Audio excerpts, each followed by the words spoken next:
안녕하세요. 예, 예. 샬롬입니다. 지금 그 8회 중에서 지금 4회 끝나고 오늘 후반전으로 들어갑니다. 오늘 특별히 종교개혁에 대해서 우리가 잘 아시지만 한번 종교개혁을 좀 진지하게 보고 혹시 균형 있게 우리가 보지 않은 부분이 있지 않나 이런 생각을 하면서 종교개혁을 다시 한번 봤으면 좋겠습니다. 잠시 기도하고 시작하겠습니다. 하나님 아버지 참으로 감사합니다.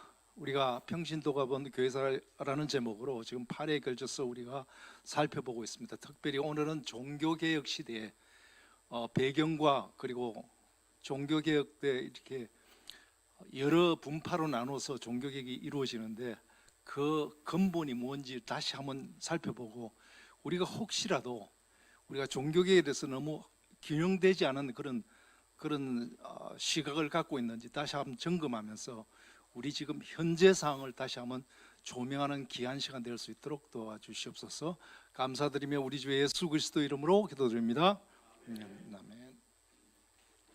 자, 종교개혁 시대 여러분들 너무나 많이 들으셨기 때문에 별로 이야기 말씀드릴 게 없다고 생각이 들지만 깊이 들어보면은 지금 종교개혁 시대 때 그 우리 선배들이 이룩해 놓은 것 우리가 너무 왜곡해서 적용하는 것이 아닌가 그런 생각이 들 때가 많습니다. 자, 우리가 8회 중에 드디어 5회 6회 종교개혁 시대에 지금 들어갑니다. 종교개혁 시대에 들어가서 크게 세 가지입니다. 종교개혁 이전 모습하고 종교개혁하고 종교개혁 때 보면 마틴 루터의 주장이 있고 그 다음에 또 종교개혁의 큰 그림에 세 갈래의 개혁이 있습니다. 개혁파, 그 다음에 로마 가톨릭, 급진주의자 이 세 분파를 좀 전체 조명을 좀 하면서 보는 것이 중요할 것 같습니다. 그리고 종교개혁 후의 배경은 굉장히 복잡합니다. 여러분들 좀 보시기가 좀 힘들지만 제가 나눠준 프린트에도 보지만 정치적으로 굉장히 복잡합니다. 이거를 큰 그림에서 이해를 하지 못하면은 종교하고 연결하기가 쉽지가 않습니다. 그래서 제가 억지로 종교개혁 후에 배경에 대해서 국가 전체에 대해서 한번 살펴보도록 하겠습니다. 그리고 결론이 뭐냐면은 이 종교개혁 시대 이후에 종교가 굉장히 안정이 됐느냐 나중 시간이 지나면서 뭐냐면은 종교끼리의 싸움의 역사입니다. 정말 그때 그 모습을 보면서 예수님은 어떤 생각을 하셨을까? 그리고 그 성도라 크리스찬이라는 사람들 그때 교회 생활, 신앙생활 하면서 나중에 인생 마감할 때 어떤 생각이 들었을까? 굉장히 저는 궁금한 부분이 많습니다. 그리고 그 나중에 종교개혁 후에 나중에 크게는 4개의 전쟁이 있는데 여러분들 잘 알다시피 세계전쟁 끝에 마지막에 4번째 전쟁이 있는데 그게 그 유명한 30년 종교전쟁입니다. 종교전쟁이 언제 끝나느냐 1648년도에 끝나는데 그때부터는 서유럽의 기독교는 거의 없는 것처럼 보입니다. 한 100년간 말도 못 붙이는 그런 상황이 옵니다. 근데 우리는 다 연결해서 보니까 종교개혁 후에 모든 것이 잘된 것으로 생각을 하는데 그렇지 않다는 것을 우리가 살펴보면서 예수님은 어떤 생각을 갖고 계시고 우리한테 무슨 교훈을 주시려고 하시는지 우리가 소결론을 한번 보고 거기서 정말 루터가 주장한 그 7개 요소 중에서 핵심 요소 3가지가 지금 잘 되고 있는지를 마지막으로 점검하면서 오늘 시간을 마치도록 하겠습니다. 자, 종교개혁 이전 연대 이거는 여러분한테 여러 번 말씀드렸습니다. 자, 하여튼 십자군 전쟁이 일어났죠. 십자군 전쟁 몇 년 동안요? 한 200년 동안 했습니다. 지겹습니다. 근데 그때 나타난 게 뭐냐면은 여러 군데 갱신개혁 발흥이 있었다 그랬죠. 우리가 저번 시간에 배웠던 게 대표적인 사람이 누굽니까? 평신도 누굽니까? 피터 발도라고 우리 배웠죠. 피터 발도가 저쪽 리옹에서만 있는 것이 아니라 서유럽 전체로 퍼져나간 거 보셨죠? 지도를 보셨죠? 그게 나중에 몇백 년 종교개혁뿐만 아니라 그 이후에도 그 뿌리가 씨앗이 계속 펼쳐져 나간다는 것을 우리가 볼 수 있습니다. 그리고 십자군 끝나고 나서 200년 동안 뭡니까? 그 십자군 전쟁을 지휘한 중심에 누가 있었습니까? 교황이 있었죠. 교황이 완전히 정말 교만의 극치로 올라갑니다. 그래서 뭐냐면은 왕한테 세금 올리는 것도 함부로 못해요. 자기가 그 국가 재정까지도 다 건드립니다. 그런데 옛날하고 같지 않아서 지금 시대가 바뀌기 시작합니다. 왜 그러냐면 그때는 공국이라는 조그만 나라들이 있었는데 이제 그 공국이 힘을 발휘해갖고 합쳐가지고 국가 형태로 변해가기 시작합니다. 그러니까 그 나중에 교황이 국가 재정을 간섭을 하고 할 때 그 뭐냐면은 너 간섭하지 마라. 그러면서 뭘 하냐면은 이 교황이 교황 보니파스라는 사람이 있었는데 이 사람이 자기는 영적으로도 금을 가지고 휘둘러도 되고 또 세속적으로도 자기가 마음대로 할 수 있다고 그런 희한한 소리를 합니다. 그런데 그때 세력이 커진 데가 뭐냐면 프랑스입니다. 프랑스가 세력이 커져가지고 네가 뭔데 하면서 또 이 사람을 공격을 합니다. 근데 그때 어떤 생각을 했겠습니까? 보니페이스는 어떤 생각을 했겠습니까? 옛날에 무슨 생각했겠습니까? 카노사 굴욕 기억나시죠? 이게 이런 것들 교황권이 다시 살아날 것을 기대하고 파문을 해버립니다. 파문을 하니까 이게 프랑스 누구죠? 이름 프랑스 왕이 잡아가지고 완전히 감옥에 갇혀가지고 꼼짝도 못 얼마 있다가 나중에 구출은 되지만 사망을 하게 됩니다. 교황권이 그때부터 완전히 상실이 됩니다. 그리고 또 그 프랑스의 교황이 교황청이 꼭 이탈리아에 있을 이유가 뭐 있어? 야, 우리 주교가 교황이 돼. 그러니까 어디로 오라 그럽니까? 아비뇽으로 와. 그래서 아비뇽으로 와서 거기서 교황청이 아비뇽이 생깁니다.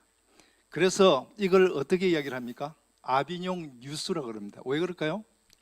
바벨론 유수가 몇 년입니까? 70년이죠. 여기 아비뇽 유수가 정확 거의 70년입니다. 그래서 이걸 아비뇽 유수 그렇게 이야기를 하죠. 그 다음에 그리고 나서 교회가 이제 분열이 되니까 각 지역에서 누구를 옹립합니까? 교황을 옹립하고 교황이 여러 명이 됩니다. 그리고 하나로 통합되는 데는 시간이 많이 걸립니다. 그리고 나서 교황권이 많이 떨어졌겠죠? 그러니까 어떻습니까? 우리 저번 시간 배웠죠.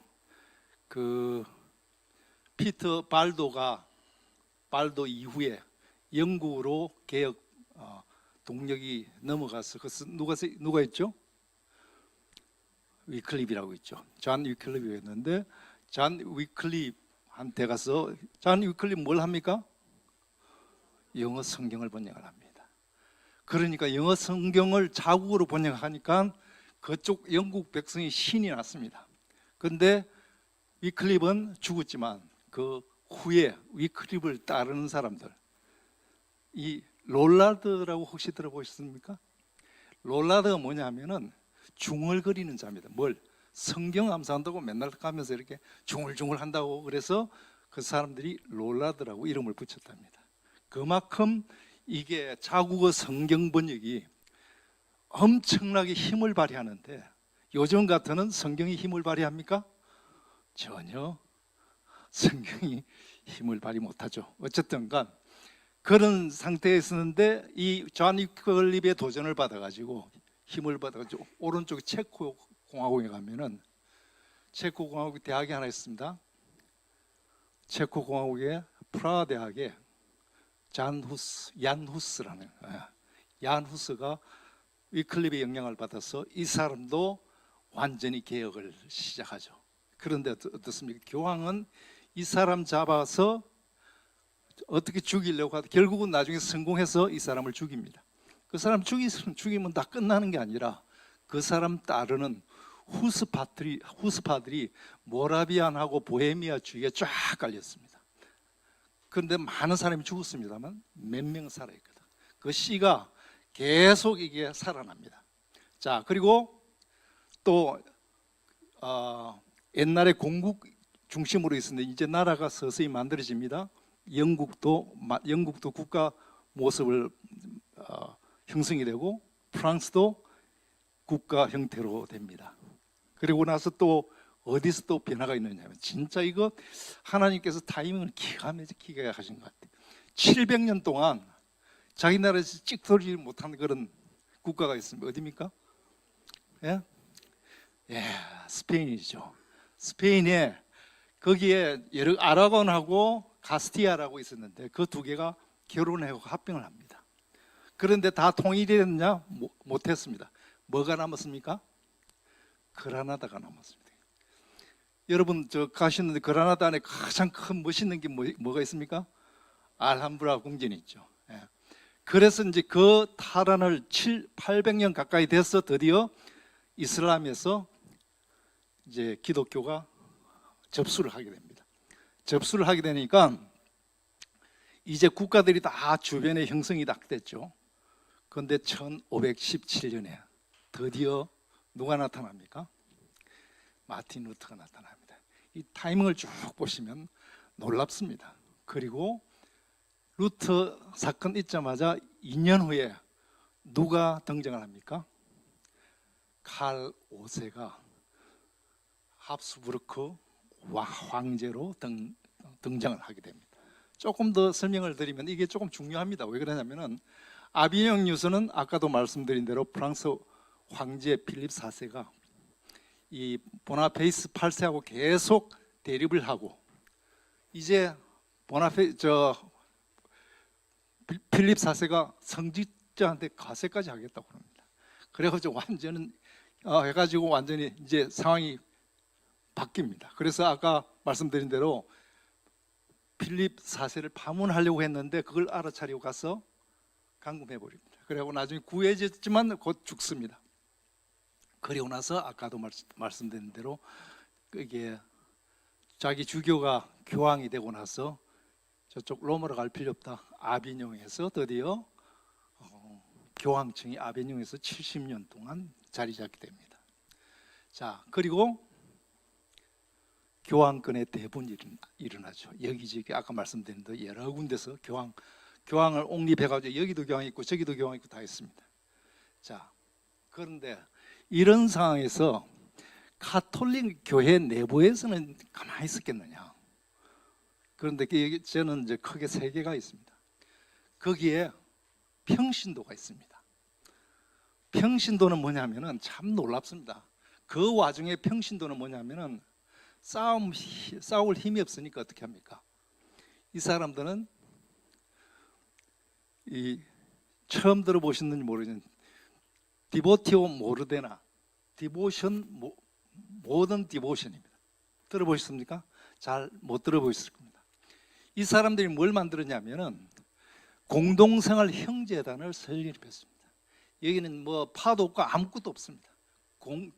이 사람이 영향을 받은 게 뭐냐면 바로 혹시 토마스 아퀴나스의 그리스도를 본받아라는 책 들어보셨죠? 이거 그대로 생활하자. 지금 가톨릭은 완전히 개판이다. 이거 생활이 바뀌어야 된다. 누구 중심으로? 평신도 중심으로. 이게 스타트가 신학자가 아니고 바로 평신도 시대에 걸렸습니다. 그 다음에 신학자 아까 말씀드린 대로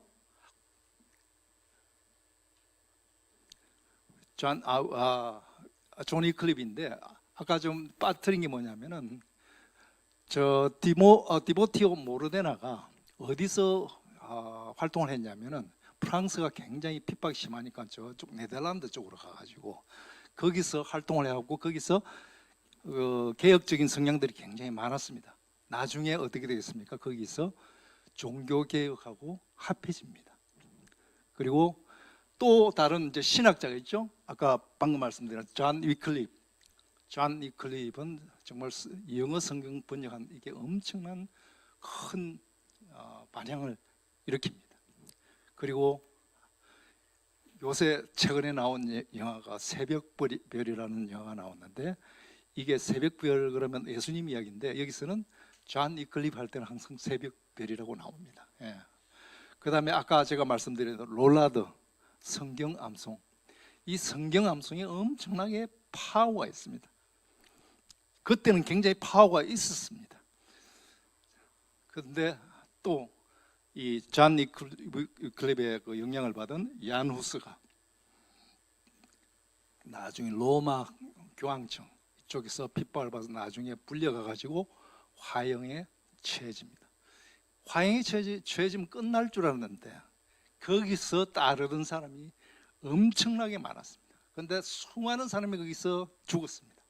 그래도 끝까지 살아남아 가지고 이 사람이 도망을 가가지고 저쪽 모라비안 형제들하고 다 연결돼 가지고 나중에는 종교개혁에 아주 불씨가 되는 놀라운 일들이 일어납니다. 주로 뭐라고요? 형제단이라는 이름을 갖고 있는 사람들이 많습니다. 주로 평신도. 자, 수도원 갱신을 했습니다. 누가 했습니까? 그레고리 7세, 저번 시간에 기억나시죠? 7세가 수도원을 갱신을 해가지고 나중에 하인리 독일 황제하고 싸워가지고 간호사 궁전에서 굴욕을 받아내죠. 그리고 나서 서인권이 굉장히 강화되면서 완전히 교황청이 살아납니다. 근데 그 정도까지 해서 좀 개혁만 계속하면 될 텐데 욕심을 내죠. 누가요? 우르반 2세가 욕심을 내죠. 그래가지고 우르반 2세가 저쪽에 예루살렘 시가 공격을 받아 이슬람한테 공격을 받아다는 그걸 설교를 잘 이렇게 해가지고 모든 국가한테 같이 가자고 십자군 전쟁 유도를 하죠. 그래갖고 십자군 전쟁이 일어납니다. 십자군 전쟁이 그런데 1차만 성공을 하고 대부분 다 실패를 하고 4차는 정말 말하기도 힘든 정도의 엄청난 잔혹한 기독교하고는 전혀 상관없는 그런 일들을 했습니다. 십자군 전쟁 후에 사람들은 교황청에 대한 실망이 굉장히 컸죠. 그래서 여기저기에 갱신 발흥이 일어납니다. 그런데 갱신 발흥이 일어나는데 엄청나게 조직이 크기 때문에 일어나는 갱신마다 종교 재판으로 누릅니다. 주로 어디에 있습니까? 제일 첫 번째 피트발도요. 그 다음에 모로데나, 위클립, 야누스죠. 이런 게 지금 대표적인 거는 있지만 각 지역에 다 지금 펼쳐집니다. 또 뭔가요? 교황청에서 하는 짓 이런 걸 보면 아비뇽 뉴스, 그 다음에 그 부패 교황의 연속입니다. 그러면서 이게 도저히 뭔가 일어나지 않으면 안 되는 정도의 상황이 됐습니다. 교황 식스투스라는 사람이 있었고, 그 다음에 교황 알렉산드라는 사람, 알렉산더 6세는 최악의 교황입니다. 그리고 그 율리우스 2세, 베드로 성전을 스타트한 율리우스 2세도 있었고, 바로 종교개혁 때 당사자인 누굽니까? 레오 10세 교황이죠. 나중에 조금 이따 설명을 하겠습니다. 자, 하여튼 새 아이디어. 자, 하여튼 서쪽에서 동쪽에서 굉장히 새로운 아이디어들이 많이 나왔고, 그다음 기술도 새로운 것들이 많이 들어왔습니다. 그다음에 인쇄술도 발전하고 또 어떻게 됩니까? 새로운 국가도 생깁니다. 저쪽에 스페인도 통일이 되고 스페인을 통해서 또 저쪽 스페인, 포르투갈 통해서 어디로 갑니까? 새로운 대륙으로 갑니다. 이제 돌파구가 굉장히 많아졌습니다. 그런데도 항상 느끼는 건 신앙의 주도인 교황청은 해도 너무하는 짓들을 합니다. 그러니까 어떻게 했습니까? 당연히 누군가는 불만 붙이면 터지게 돼 있죠. 그게 누가 터뜨렸겠습니까? 우리가 다 아는 루터죠. 근데 사실 보면요, 루터하고 같은, 어떤 사람은 루터보다 좀 빨랐다고 주장하는 사람이 있습니다. 누굽니까? 저빙글리입니다. 저빙글리 들어보셨죠? 이 저빙글리하고 루터가 나중에 뭘요? 개혁에 불을 붙이고 폭발하기 시작을 합니다. 이제 큰 그림은 연결이 되셨죠? 예. 저번 시간 또 했기 때문에. 자, 교황을 한번 보겠습니다.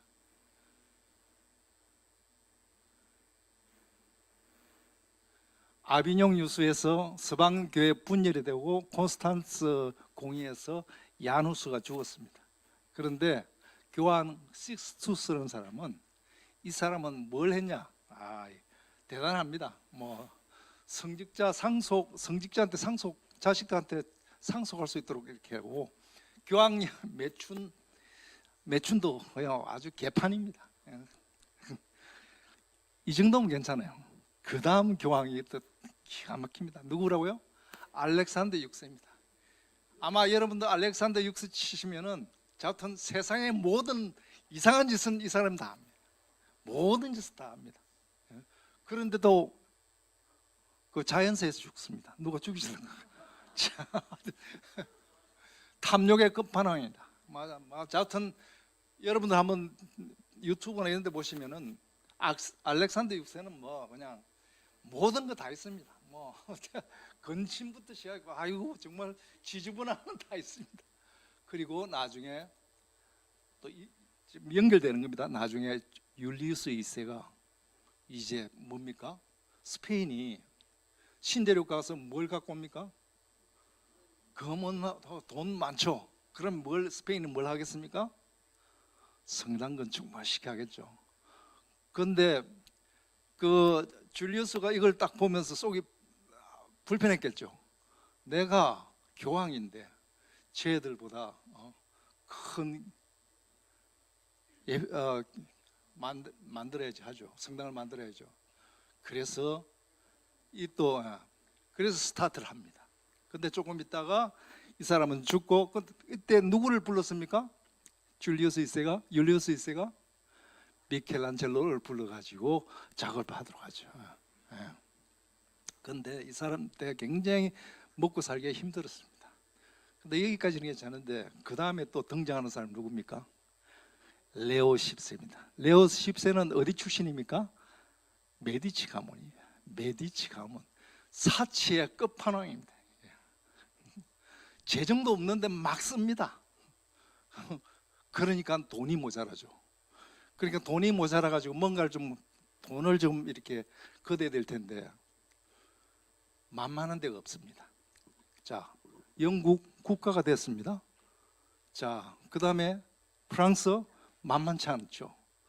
스페인, 거기도 국가가 됐는데 충성은 하지만 마음대로 할 수가 없어요. 만만한 데가 7공국으로 된 북쪽입니다. 독일 있는 북쪽입니다. 그래서 어떡합니까? 레오 10세 돈을 좀 마련해야 되겠다 싶어가지고 교황청 재정이 붕괴됩니다. 매직매가 합니다. 드디어 그때 이제 아이디어 나온 게 뭡니까? 면제부가 그때 나온 겁니다. 면제부, 영국, 프랑스, 스페인 안 먹힐 것 같아요. 저 북쪽에 있는 7개 쪼개진 공국한테 팔자. 그래가지고 거기에 마인츠 대주교를 임명을 한, 마인츠 대주교, 걔도 돈이 없잖아요. 그러니까 돈을 어디서 빌립니까? 유대 금융가인 푸그 가문에다가 돈을 빌립니다. 돈 빌린 거 가지고 엄청나게 큰 돈을 누구한테 주겠습니까? 교황한테 주고, 그 준 거 다시 만회를 해야 될 거 아닙니까? 그러니까 그 마인츠 대주교가 그 중에서 가장 마케팅 잘하는 테첼 신부를 딱 해가지고 거기서 북쪽에서 면제부 판매를 합니다. 근데 그 테첼 그 판매할 때 옆에 있는 동네에 있는 친구가 하나 있었는데 그 사람이 누굽니까? 루트입니다. 성격이 콸콸한 친구가 저 꼴 못 보겠다. 그러면서 이 사람이 혼자서 그냥 기도하고 어떻게 해야 되는지 굉장히 고민을 오랫동안 한 거죠. 그러니까 어찌 보면 이제 교황 레오 10세 때는 안 터질 수가 없는 상황입니다. 그러니까 전체 스토리가 연결이 되시죠? 예. 교황 레오 10세에 대해서 좀 봐야 되니까, 자, 피렌체 공화국의 로렌초 메디치의 차남이고, 그 다음에 이 사람이 나중에 죽고 나서 두 번째 후에 자기 조카인 클레멘스 7세를 교황으로 만들어줍니다. 클레멘스 7세 때 무슨 일이 있었냐면은 영국이 튜터 왕국이 들어왔습니다. 그리고 스페인 새로 들어왔죠. 그러니까 영국 튜터 헨리 7세가 뭐냐면은 결혼 동맹을 하려고 했죠. 누구하고요? 헨리 7세의 아들인 헨리 7세 아들하고 저쪽에 카드린이죠. 카드린하고 결혼을 시킵니다. 그래서 카드린이 영국으로 가서 이제 왕비가 되죠. 그 스토리는 아시죠? 그리고 나중에 이 캐드린한테 딸밖에 없으니까 헨리 8세가 무슨 욕심을 내죠? 누굴? 이혼하고 누구? 앤 볼린을 결혼하지 않습니까? 이제 앤 볼린하고 결혼을 하려고 그러는데 이혼 허가를 받아야 되는데, 그 당시는 이혼 허가를 누구한테 받아야 됩니까? 교황한테 받아야지. 클레멘스 7세가 합니까? 지금 정치적으로 스페인 눈치도 봐야지. 이거 안 해줍니다. 성질 급한 또 실용주의자인 영국의 헨리 8세는 뭐라고 합니까? 아시죠? 간둬라. 내가 교황할게. 그러면은 카톨릭이 안 되니까 개신교 받아들이면 되지. 근데 개신교 받아들이기 전에 교황한테 상을 받았습니다. 헨리 8세가 뭐냐면 루터 공격했다고. 루터 그 나쁜 놈이라고 그렇게 이야기해가지고 상까지 받은 사람입니다. 자, 어쨌든 간에 그 결혼 나중에 또 헨리 클레멘스 7세가 또 나중에 뭘 했냐면은, 여러분 조금 있으면 나오겠지만 프랑스입니다. 프랑스에 프랑스와 1세라는 왕이 있었는데, 거기에 이제 둘째 아들이 앙리 2세라는 사람이 있습니다. 그런데 프랑스와가 굉장히 교황청에는 조금 그 적대감이 없습니다. 그래서 프랑스와가 둘째인데 그 사람들이 많이 메디치 가문하고 결혼시킨다니까 난리가 났습니다. 그건 첫째는 아니고 둘째니까 왕이 안 될 거니까 걱정하지 말고 시키라고 그래가지고 그 앙리 2세하고 둘째인 앙리 2세하고 메디치 가문의 누구요? 까드리너 더 메디치 있죠. 이 사람과 결혼합니다. 이게 그냥 결혼시킨 게 아니라 나중에는 어마어마한 후폭풍이 이제 오게 되는 거죠. 근데 왜 이런 자꾸 이 교회사를 하면서 이런 이야기를 하느냐? 이거 이야기 안 하면 종교 이야기가 하기가 거의 불가능하기 때문입니다. 자, 그 다음에 이제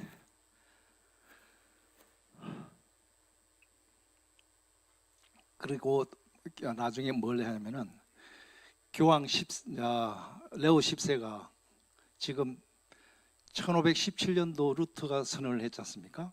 1519년도에 칼 5세가 황제가 됐어요. 그러니까 레오 10세가 교황 칼 5세한테 저거 좀 처리 좀 해줘. 저 루트 저거 난리가 났는데 처리 좀 해줘. 부탁을 하죠. 이제 루트로 갑니다. 여러분들이 잘 보셔야 됩니다. 이거는 그 루트 보실 때 기존에 있던 생각을 좀 버리시는 게 중요할 것 같아요. 루트 주장은 굉장히 합리적이고 7개로 이야기를 합니다. 첫 번째 뭐냐면은 루트는 제일 중요한 게 근위보다는 양심입니다.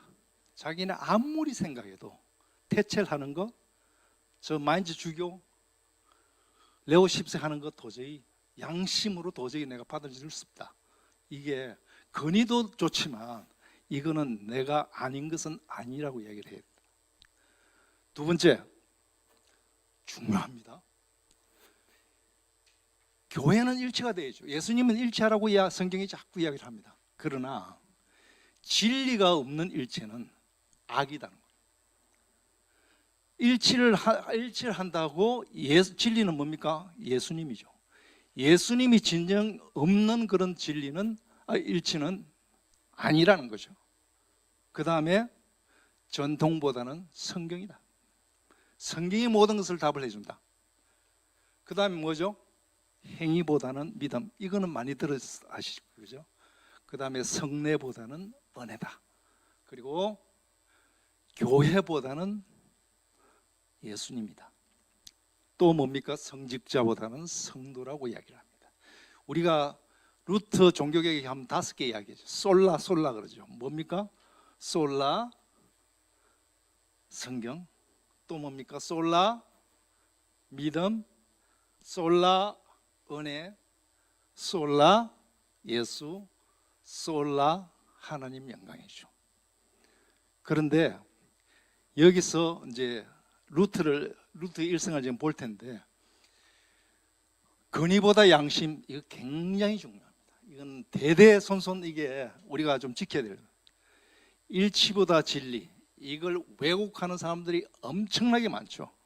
그 다음에 교회당보다는 예수, 예수, 이 부분이 굉장히 중요합니다. 사람들 이걸 좀 무시할 수가 있죠. 자, 한번 들어가 보겠습니다. 자, 종교개혁, 우리 루트로 종교개혁 시작이 됐는데, 아까도 말씀드렸지만 크게 세 가지로 나눠져요. 세 분류로 나눠집니다. 종교개혁자들이 중심으로 해요. 로마 가톨릭은 종교개혁 가만히 있었을까요? 아니죠. 또 종교개혁자들이 종교개혁을 다 했다고 많은 사람들이 만족했나요? 절대 그렇지 않습니다. 그래서 급진주의자, 이 말을 쓰는 급진주의자, 이 말 쓰는 것 자체가 조금 이 가톨릭이나 개신교 그 교단에서 쓴 것 같은 느낌이 확 들죠. 자, 종교개혁자는 누굽니까? 독일의 마틴 루터입니다. 그 다음에 스위스의 즈빙글입니다. 그 다음에 또 누구죠? 칼빈입니다. 칼빈은 1532년에 예수님을 만났기 때문에 조금 2세대입니다. 그죠? 그 다음에 스코틀랜드의 존 낙스입니다. 존 낙스는 나중에 칼빈한테 배워서 나중에 자기 나라에 가가지고 장로교를 세웠죠. 그 다음에 영국은 조금 뒤에 일어나는 얘기입니다. 자, 그 다음에 로마 가톨릭은 어떠느냐? 반종교개혁이다. 크게 세 가지 부류가 있습니다. 첫 번째, 그때 희한하게 어떤 사람이 갱신된 사람이 나타납니다. 누굽니까? 이나시오 로요라는 예수회를 창설한 사람이 있죠. 이 사람이 나타나가지고 엄청나게 깨끗하고 영적 수련을 하고, 그 다음에 나중에 교황한테 부여받은 게 개신교 군병입니다. 박살내는데 저 이제 역할을 맡았습니다. 그 다음에 조금 있다가 60년 후에 뭐가 있었습니까? 전부 다 가톨릭 다 모여서 대청마를 합니다. 그게 뭐죠? 트렌트 공회입니다. 그리고 또 뭐 있을까요? 이제 안 되겠다, 옛날에 써먹던 종교계 재판 부활해가지고 개신교로 이렇게 돌아가는 사람은 다 죽이겠다. 이제 이런 작전을. 근데 그 사이에 조금 더 설명을 하겠습니다만은, 그 사이에 많은 백성들은 그동안에 피터 발도부터 쭉 이렇게 갱신해 왔잖아요. 가톨릭은 분명히 아니야. 그리고 국가 주도의 신앙도 있어. 이것도 아니야.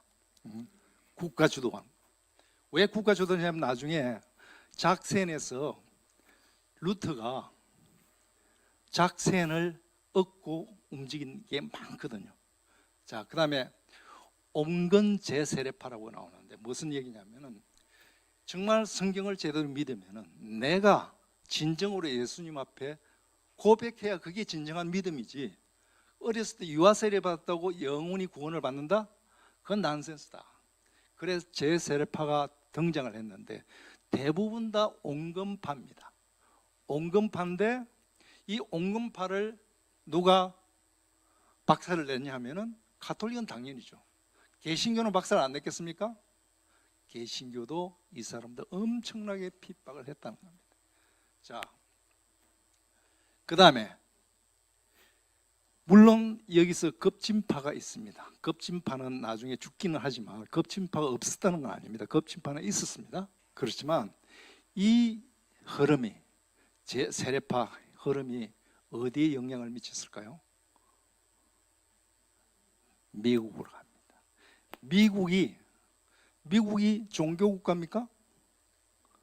왜 종교하고 정치하고 분리했을까요? 엄청나게 많이 봤어요. 너무 많이 봤어요. 더군다나 여기만 봐도 많은데 나중에 영국 가면은 너무너무 많이 봤어요. 그래서 절대 미국 세울 때는 종교가 국가 종교가 되면은 엄청난 부작용이 있다는 것을 미국에 간 사람들, 그런 사람들은 너무나 뼈저리게 느낀 겁니다. 그래서 나중에 들어가면 정치 이야기가, 미국 들어가면 정치 이야기가 자연히 나오겠죠. 예. 자, 그 다음에 식민지 미국에, 왜 식민지라 그러냐면은 누구의 식민지? 미국이 누구의 식민지입니까? 영국의 있습니다. 영국에서는 싸움이 일어나면 어디하고 싸움입니까? 개신교하고 개신교입니다. 개신교입니다. 딴 데는 가톨릭하고 개신교가 주로 있었는데 영국은 개신교하고 개신교입니다. 우리 개신교하고 개신교하고 싸우는 데가 많습니다. 너무나 많습니다. 다 자기가 옳다고 이야기하는, 종교개혁의 진리라고 이야기하는 사람들입니다. 자, 여기서 잘 한번 보셔야 됩니다. 종교개혁가들은 지역별로 쫙 볼 텐데, 마틴 루터, 독일에 있는 마틴 루터입니다. 우리는 마틴 루터는 절대적으로 종교개혁가, 그건 맞습니다. 그렇지만 전반부하고 후반부는 잘 구반을 해야 됩니다. 자, 여기서는 시간이 굉장히 중요한데 1517년도 거기 비텐베르크 성당에다가 95개조 했죠. 그때부터 종교개혁이 시작이 됐습니다. 그래가지고 엄청나게 루터 때문에 이렇게 늘어난 게 아니라 이미 그 지역 자체가 완전히 다 깔려 있었죠. 난리가 났습니다. 그런데 1517년도 그랬는데 조금 있다가 뭔 일이 있었냐면 1521년에 4년 후에 뭐가 있었습니까? 가만히 있을 수가 없습니다. 교황청에서 가만히 있었습니다. 자, 누구한테 부탁합니까? 칼 5세한테 부탁을 합니다. 저 재판 좀 해가지고 뭐 잘라주십시오. 뒤로는 그런 이야기를 했겠죠. 그런데 그 재판이 뭐냐면은 그 유명한 브롬스 재판이에요. 브롬스 회입니다. 여러분 치보시면 브롬스 회의 나옵니다. 거기서 사실 브롬스 회 재판을 누가 주관을 했냐면 칼 오세면은, 그때 칼 오세면은 지역이 어디냐면은 북부 독일, 밑으로 이태리, 스페인, 완전히 진짜 엄청난 영역을 관장한 힘 있는 그런 칼 5세였습니다. 그 앞에서 루터가 아주 배짱 있는 이야기를 합니다. 그거는 조금 이따 하겠습니다. 자, 그래서 제가 보름소 회의 중요성이 굉장히 중요하다. 왜? 1525년은 뭐냐면 한 4년 동안 이 사람이 어디로 가 있습니까? 1521년에 브롬스 회의할 때 아마 칼 5세가 죽이라 그랬습니다. 돌아갈 때. 그런데 그때 눈치채고 칼 5세를 보호한 사람이 누굽니까? 작센을, 거기 브롬스가 작센인데 그 작센에 있는 그 프레드릭이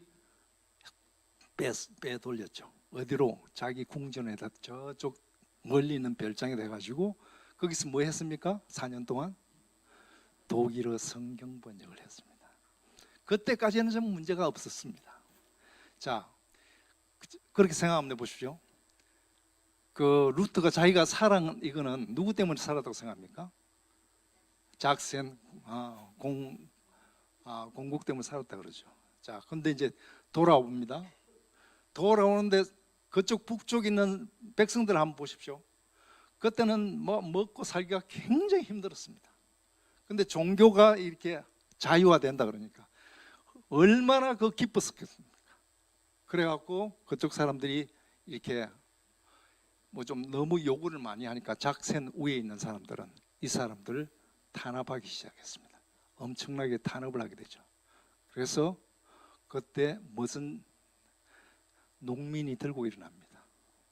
그런데 작센 그 제후가 농민 좀 돌아와서 1525년에 돌아와서 보니까 이게 루터 보고 뭐라 하겠습니까? 저 좀 진정시켜 달라 그러죠. 그래서 진정시키는 것까지는 좋았는데 살해해도 좋다고 루터가 허락을 해버립니다. 그래서 이게 프랑스 혁명 다음으로 가장 큰 사건이라고 이야기를 해요. 엄청난 실수죠, 사실 어떻게 보면은. 그러면서 사람들이 굉장히 카톨릭, 개신교 국가, 도시가 이렇게 주도하는 거 이거 못 믿겠다는 얘기를 하기 시작을 하죠. 그러니까 4년 내지는 1525년까지 한 8년 동안은 엄청난 변화가 있었죠. 그렇지만 돌아온 후로 이 작센 주도로 가면서 사람들이 굉장히 실망하기 시작을 했습니다. 그런데 이것 때문에 결과적으로 나중에 아까 독일에서는 가톨릭과 개신교와 종교전쟁이 1618년부터 1648년 30년 동안 아주 말도 안 되는 기독교 전쟁이 일어납니다. 자, 스위스에 있는 쩌윙글리는 거의 같은 동시대, 어떤 사람은 루트보다 더 빨랐다고 이야기를 하지만 이 사람은 뭐냐면은 브롬스 회의 같은 게 없었습니다. 유명해질 언론 플레이를 할 수가 없었겠죠. 자, 이 사람은 어디 있었냐면은 저 스위스는 스위스인데 독일 쪽에 있는 스위스입니다. 근데 거기 지형이 그렇답니다. 그 계곡 쪽에 있는 사람들이 있고 그 산 쪽에 있는 사람들이 있는데 계곡 쪽에는 좀 힘들어서 그런지 하여튼 개신교를 전부 다 믿고 산 쪽에서는 전부 다 카톨릭을 그렇게 되는 상황이 지금 생겼습니다.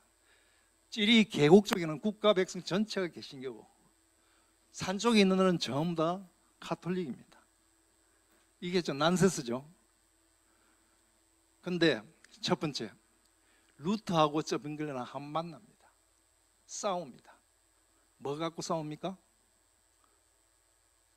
루터가 쩌빙글레를 저주를 합니다. 뭐 때문에요? 성찬 때문에. 화채술이라고 들어보셨나요? 진짜로 몸이다, 예수님 몸이다, 안 그러면 상징이 돼가지고 둘이 싸워가지고 루터가 쩌빙글레를 완전히 저주하고 파문해버립니다. 그런데 이 쩌빙글레는 좀 불행하게도 이 계곡팀하고 산팀하고 싸움 붙다가 결국은 거기서 죽습니다. 거기서 끝이 나는 거죠. 어떻게 보면은 좀 슬픈 이야기죠. 자, 스위스로 갑니다. 스위스로 가면 존 칼빈이 나오죠.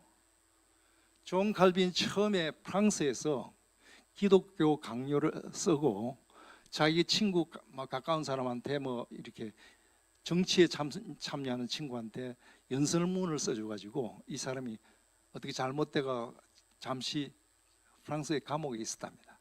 그래서 재빨리 나오자마자 프랑스에서 도망을 가죠. 스위스로 가죠. 스위스로 가는데 스위스에서 여러 곡절이 있습니다. 처음에 갔는데 뭐 자기가 맞니 안 맞니 하다가 또 나중에 다른 데로 갔다가 다시 와서 나중에 스위스 여기에 제네바에서 이제 시장 역할 비슷하게 이렇게 합니다. 시장 역할이자 목사 역할을 하는 거죠. 그런데 여기서도 신앙을 개인적인 것을 선택하는 것이 아니라 제네바 시가 개신교를 선택하도록 모든 백성이 다 개신교가 되는 거예요. 조금 난센스 같죠, 그죠? 그런데 이게 프랑스에 있는 개신교 위건호한테 큰 영향을 줘가지고 이 위건호들이 네덜란드하고 저쪽 영국으로 피해갔다고 알려져 있습니다. 자, 존 낙선은 어떤 사람이냐? 우리 메리 스코트 영화 보신 분 있죠? 예. 존 낙선은 뭐냐면 처음에 프랑스 때 전쟁하다 프랑스에 잡혀갔다가 다시 영국으로 들어와서 나중에 거기 있다가 어디로 갔냐면 제네바로 가서 칼빈한테 도전을 받아가지고 어디로 돌아옵니까? 자기 고향인 스코틀랜드에 들어와가지고 개신교로 이제 근데 돌아와서 뭐냐면 의회를 또 설득을 합니다. 그리고 스코틀랜드 전체가 또 개신교가 됩니다. 전체 헷갈리기 시작하죠, 그죠? 예. 그래서 메리 여왕이 귀국해가지고 내전이 생겼습니다. 메리 여왕이 영국 갔다 돌아온 거 우리 저번에 메리 스코트 할 때 다 이야기를 했습니다. 자, 근데 스코틀랜드는 약간 제네바 타입입니다. 근데 영국은 루트 타입인데 이거는 영국 들어가서 조금 말씀을 드리겠습니다. 자, 영국 들어가면 헨리 8세입니다.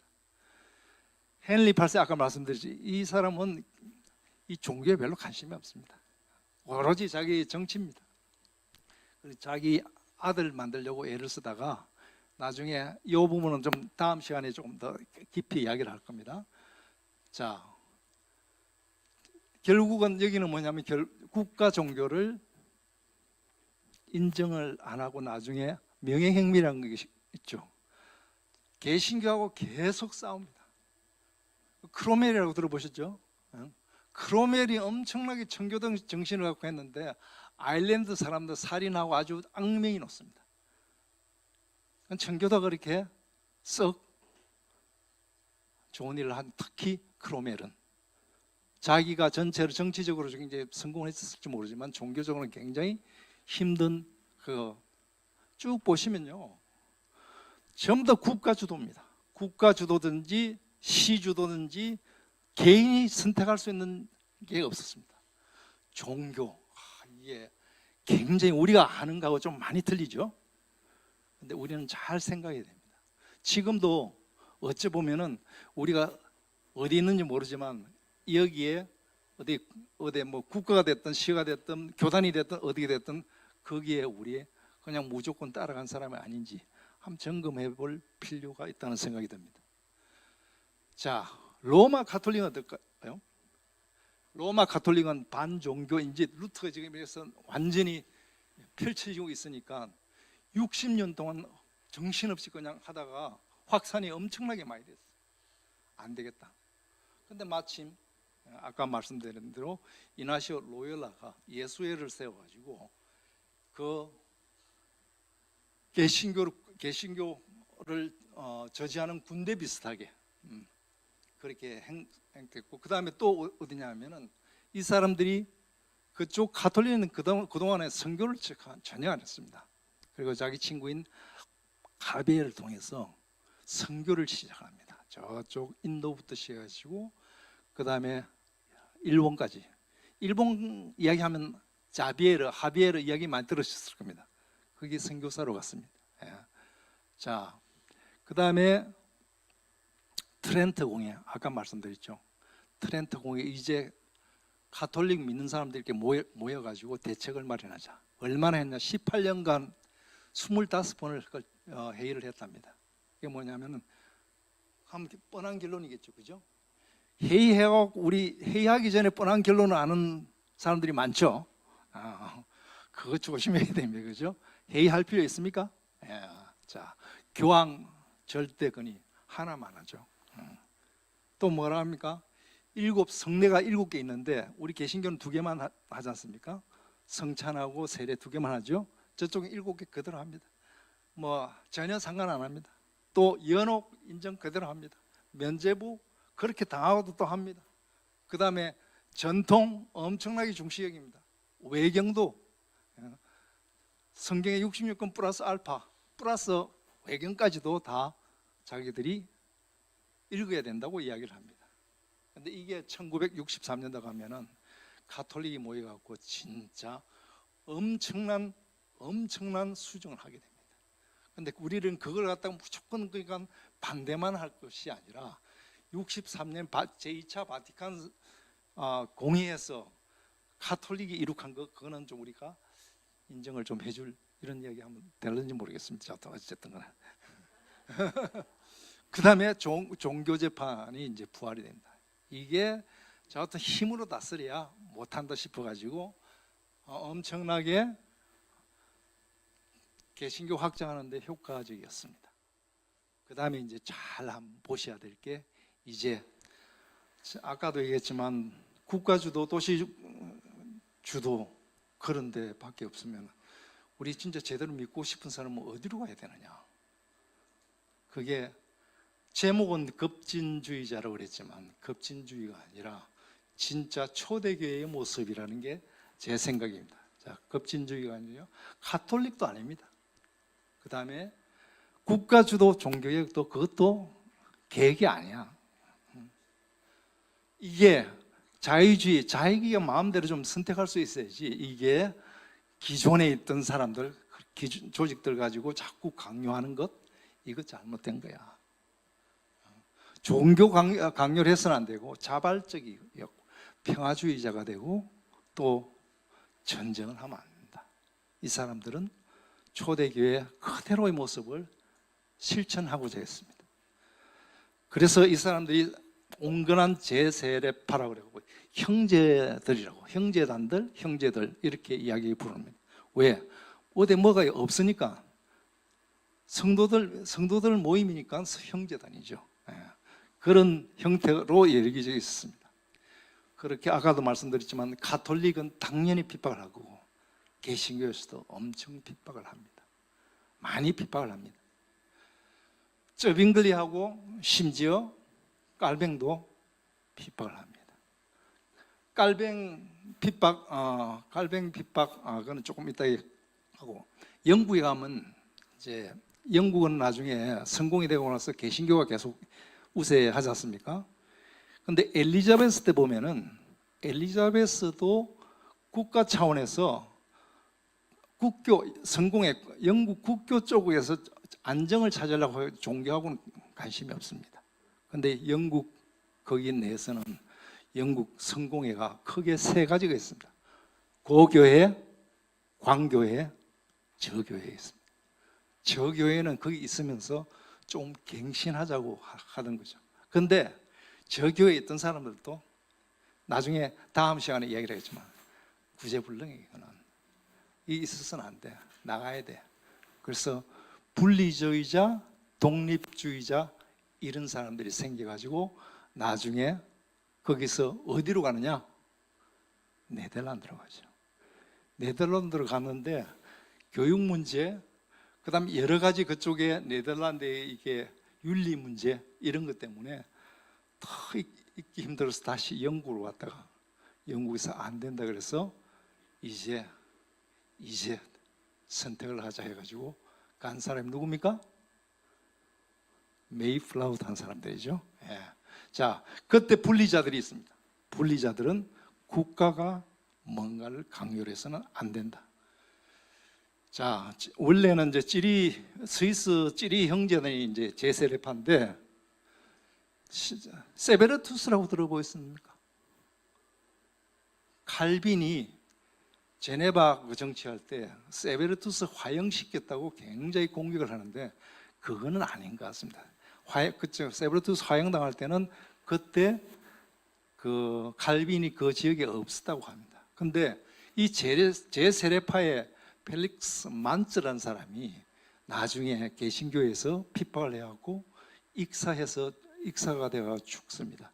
근데 확실히 모르지만 칼빈이 동의를 했다고 이야기도 나오고 있습니다. 여러분들 한번 찾아보시면 양쪽 의견들이 다 있을 겁니다. 예. 그리고 광적 극단주의가 없었느냐? 있었다는 거죠. 그리고 우리가 잘 아는 메노나이트, 후트, 모라비안, 미국 가면 아직도 있는 부분들이 있죠. 예. 이런 사람들이 있었습니다. 자, 여기서 그때 있었던 사람들은 종교 자유를 위해서 투쟁을 한 겁니다. 이게 사실 종교개혁의 궁극적인 종교개혁자다. 이 사람들이 영향을 미친 게 뭡니까? 미국입니다. 그래서 우리 미국이 어떻게 잘 되는지를 살펴볼 필요가 있습니다. 미국은 모국에 굉장히 영향을 많이 받았겠죠. 모국이 어디입니까? 영국을 굉장히 깊이 볼 필요가 있는 거죠. 자, 전체 배경입니다. 제가 물 한 잔 마시고 하겠습니다.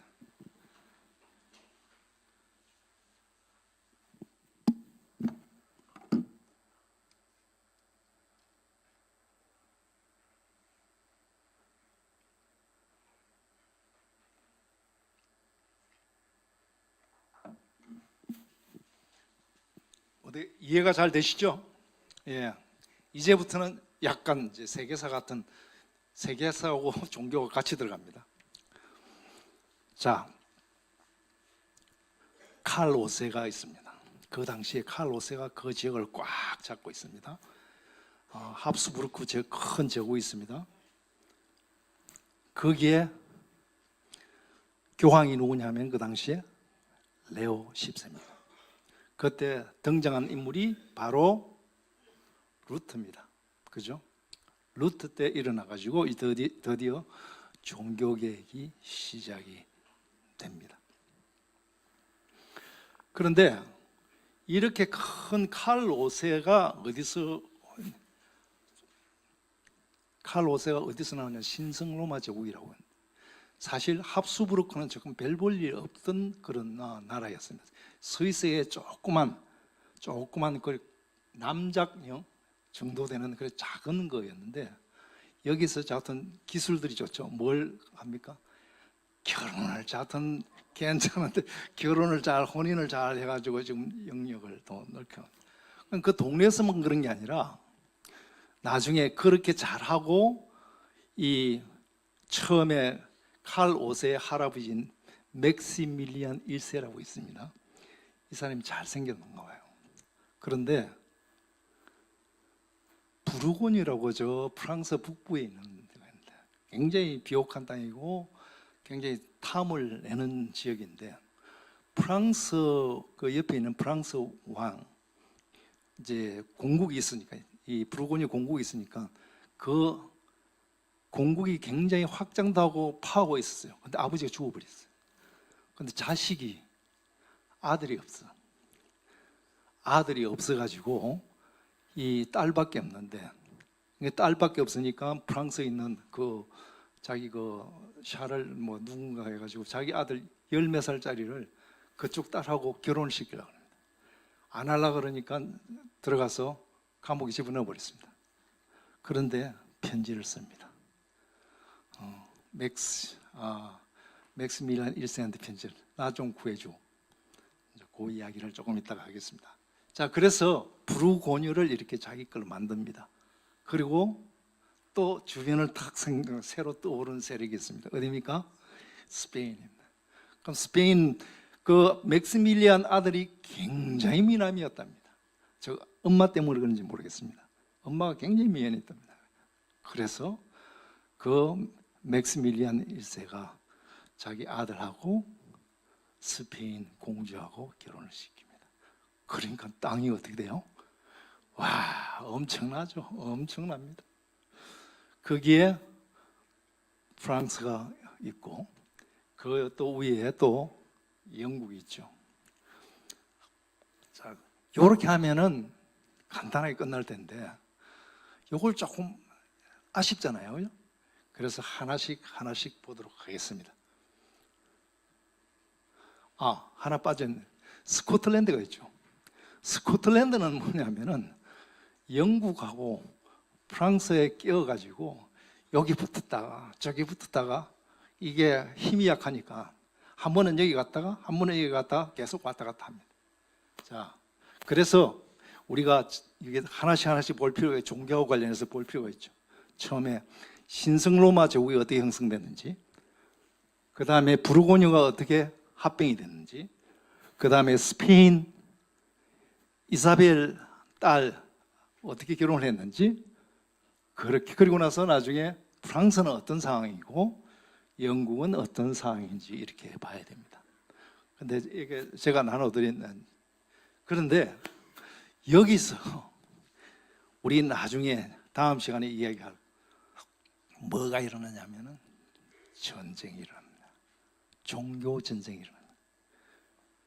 영국은 가톨릭하고 새로운 개신교, 칼빈의 영향을 받은 개신교가 있습니다. 그래서 그 싸움을 합니다. 오랫동안 싸움합니다.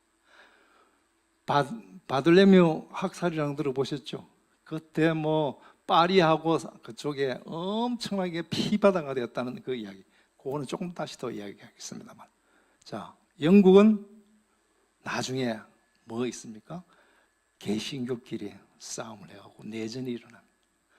그게 몇 년요? 한 150년 갑니다. 엄청납니다. 그래서 미국에 갈 때는, 식민지 나라인 미국에 갈 때는 종교에 대해서 엄청나게 엄합니다.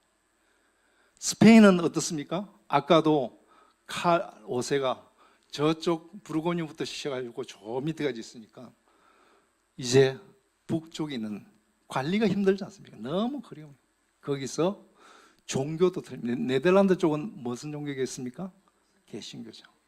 그리고 스페인에 간섭받기 싫다 해가지고 네덜란드 독립전쟁이 한 80년간 엄청난 사람 많이 죽죠.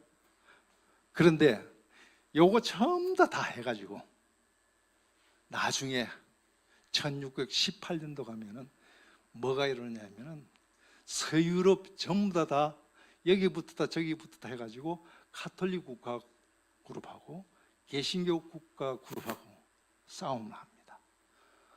예, 프랑스는 어디 붙었냐? 원래 가톨릭 붙어야 되는데 프랑스가 되게 싫어하는 사람이 칼로스의 신성 로마 제국이에요.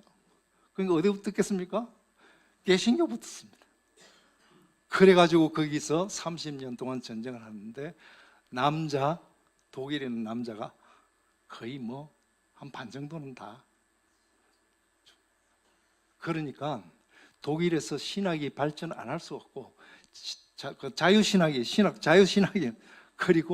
그리고 나서 한 100년 동안은 기독교 이야기 감히 할 수 있겠습니까?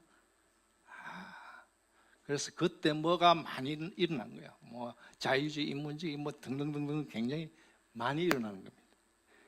자, 이 30년 종교 전쟁이 유럽을 완전히, 기독교를 완전히 몰살시킬 정도로 굉장히 엄청난 파급 효과가 왔습니다. 자, 왜 이 이야기를 하냐면은 이렇게 하고 하나님이 가만 놔뒀을까요? 다 씨를 이렇게 우리가 생각하는 큰 그림에 가는 거는 예수님이 관심이 없어. 요 밑에 있는 하는 사람, 여기에 예수님이 관심이 있는 것 같아요. 우리 요새는 전부 다 위에 있죠. 요 밑에 가는 사람들은 별로 관심이 없죠. 사람도 취급도 안 합니다. 자, 서유럽 1번이 뭐냐? 합스부르크입니다. 합스부르크가 저쪽에 있는, 아까 뭐라 그랬죠? 부르고뉴 공국을 먹었습니다. 그 다음에 어디로 갑니까? 스페인을 먹습니다. 그리고 프랑스가 있고 영국이 있습니다. 자, 우리가 합스부르크 한번 보죠. 합스부르크 러브 스토리가 있다고 그랬죠. 부르고뉴의 마리 공주가 엄청 예뻤답니다. 그리고 맥스밀리안 1세도 굉장히 핸섬했다 그럽니다. 그리고 편지를 주고받고, 그리고 맥스밀리안은 그때 합스부르크가 큰 국이 아니기 때문에 돈도 빌려가지고 이 재정 무기도 사고 해가지고 저렇게 밤에 진격을 해가지고 이쪽 마리를 구출을 해가지고 둘이 결혼을 하게 됩니다. 자, 둘이 결혼을 해죠. 저 북쪽에 있는 거 기억나시죠? 아까 말씀드린 거. 자, 저쪽 북쪽입니다. 부르고뉴. 자, 거기에 막스밀리안하고 마리 공주 아들이 있습니다. 누구요? 펠리페 1세입니다. 좀 사진은 좀 그런데 그 기록에 보면 엄청 미남이라고 그래요. 엄청 미남이라. 그러니까 스페인의 공주가 누구죠? 아라고나하고 카스티아 왕 이사벨 딸의 이름이 뭡니까? 후안나입니다. 완전히 남편한테 뿅 가가지고 나중에 남편이 얼마 있다가 죽습니다. 완전 미쳐가지고 시신을 끌고 다니고 이러면서 나중에 좀 아주 미친 사람이라고 그렇게 알려져 있습니다. 자, 거기서 스페인은 그 펠리페 1세하고 후안나 공주의 아들이 누굽니까? 그 유명한 칼로세죠. 칼로스의 아들이 누굽니까? 펠리페 2세 때까지 지금 유럽 전체, 동남아, 또 남미 제국을 어마어마한 큰 제국을 다스리던 그런 사람입니다. 여기에 종교는 뭡니까? 100% 가톨릭입니다. 자, 여기는 어딘지 한번 보십시오. 이 사람이 프랑스와 1세입니다. 사진이 이것밖에 없어가지고 이 사람이 아까 첫째 아들이 있었는데 둘째 아들이 앙리 2세인데 첫째 아들이 먼저 죽어버렸습니다. 왜 처음에 앙리 2세 때 결혼할 때 앙리 2세의 부인이 메디치 가문을 반대했다 그랬지 않습니까? 메디치 가문 쌍같이 해가지고 굉장히 반대를 많이 했대요. 근데 어차피 저 왕비 안 될 건데 이렇게 생각했다가 실제로 왕비가 되고, 근데 앙리 2세하고 사이에 자녀가 많았습니다. 근데 앙리 2세는 자기 애인이 있습니다. 보모 비슷한 사람이 애인인데 아예 쳐다보지도 않았다는데 자식은 어떻게 그렇게 낳은지 모르겠어요. 자식이 굉장히 많습니다. 자, 프랑스와 1세 여기 앙리 2세입니다. 앙리 2세가 누구하고 결혼했다고요? 메디치 카트린하고. 거기 자식들 보면은 요가 이 사람이 누구냐? 프랑스와 2세인데 여기도 앞에 아들이 하나 있었는데 죽었답니다. 근데 프랑스와 2세 때 어디하고 결혼을 또 시키냐면은 어디겠습니까? 바로 중간에 왔다 갔다 하는 데가 있죠. 어디입니까? 스코틀랜드의 그 미녀인 메리하고 결혼을 합니다. 그래서 자, 앙리가 갑자기 마상 하다가 목이 부러져 죽습니다. 그럼 누가 왕이 됐겠습니까? 프랑스와 2세가 됐죠. 프랑스와 2세가 됐는데 프랑스와 2세도 조금 있다가 죽습니다.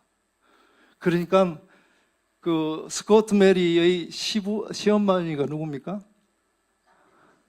거기 견디낼 수 있겠습니까?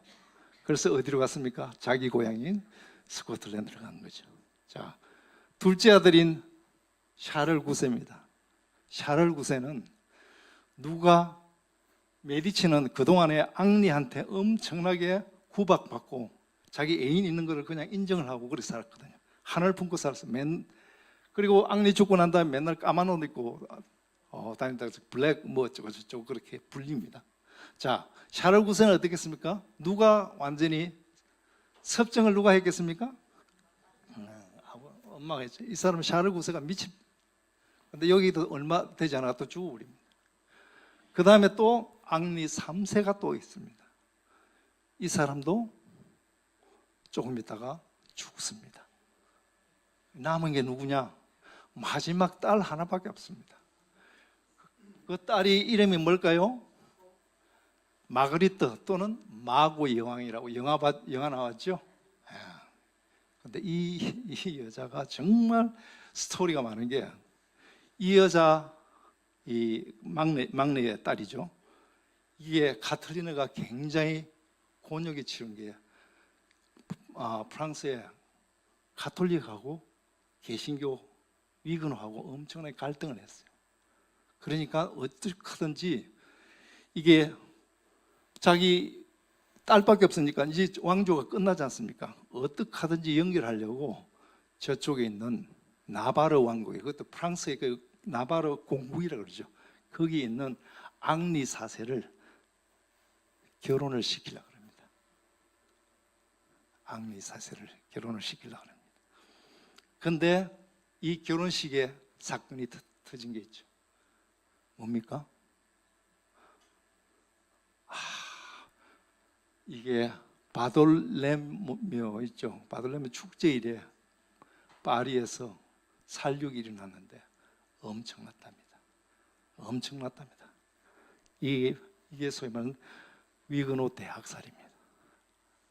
엄청납니다. 이 이야기는 별로 잘 못 들으셨죠? 그런데 이거 뭐 영화도 많이 나 있습니다. 굉장히 큰 사건입니다. 자, 그리고 나서 얼마 있다가 이 앙리 4세는 일단 종교를 개신교에서 가톨릭으로 바꿉니다. 그러면서 낭트 칙령이 개신교하고 가톨릭하고 협정을 맺습니다만 얼마 못 가겠죠. 왜 그러냐면 거기 주가 가톨릭이니까. 자, 이 대학살 위그노를 박수를 친 사람이 있었습니다. 그 당시에 교황인 그레고리 14세고 최근에 어떤 교황이 가서 여기서 사죄를 한 사람이 있습니다. 누굴까요? 바오로 2세가 가서 사과를 했답니다. 이 사건이 워낙 컸던 사건이기 때문에. 이게 프랑스입니다. 스코틀랜드 위치. 스코틀랜드는 아까 왔다 갔다 했지만 이 스코틀랜드는 영국하고 스코틀랜드 딱 붙어 있지 않습니까? 근데 영국하고 스코틀랜드는 항상 앙숙입니다. 항상 앙숙. 안 맞아요. 여기는 바지 입고 저기는 치마 입고 뭐 그래서 모르지만 안 맞아요. 자, 영국은 튜트 왕조입니다. 저쪽에는 스튜어트 왕조입니다. 튜트 왕조가 나중에 처음에 잡았을 때 뭘 또 하겠습니까? 당연히 결혼 동맹을 하겠죠. 헨리 누나가 이쪽으로 시집을 가죠. 그래서 제임스 4세하고 결혼을 합니다. 자, 또 프랑스하고도 스튜어트하고 아까 우리 봤지만 결혼 동맹을 맺습니다. 자, 엘리자베스 1세 때 튜터 왕조가 망합니다. 왜? 아들이 없어요. 그래서 어떻게 합니까? 저쪽 튜터 왕조에서 그 메리 스카트 있죠. 거기서 나온 제임스 5세를 나중에 영국하고 스코트 통합 왕이 됩니다. 그런데 통합 왕 되기 전에 적통이 메리 스코틀랜드 여왕이지 않습니까? 그런데 그 내부에서 누구랑 싸우냐 하면은 잔 낙스가 어디서 들어왔습니까? 프랑스에서 들어와가지고 완전히 거기를 개신교, 장로교 군단을 만듭니다. 그래갖고 메리가 싸웠는데 밀리죠. 그리고 또 누구한테 또 밀립니까? 엘리자베스한테 밀려가고 결국은 나중에 반역죄로 몰려갖고 처형을 당하게 되죠. 그런데 자기 아들인 제임스 1세는 새로운 스튜어트 왕조의 초대 왕으로서 스타트가 되죠. 그런데 왕조 마감, 자, 종교를 한번 보겠습니다. 영국 가톨릭이었습니다. 스코틀랜드 가톨릭이었습니다. 프랑스 가톨릭이죠. 튜터 왕조 와가지고 이게 가톨릭에서 뭘로 바뀌었습니까? 성공해가지고 이게 개신교로 바뀌었습니다. 반쪽짜리입니다. 자, 스튜어트 당연히 가톨릭이죠. 왕조 마감 때 엘리자베스도 국교였습니다. 자, 메리 왕 당연히 가톨릭이죠. 그 다음에 잔 낙사는 개신교죠. 자, 엘리자베스 1세 때 아까 분리자 있었다 그랬죠. 여기서 어디 갔냐? 개신교가 어디로 갑니까? 미국으로 가기 시작을 하는 거예요.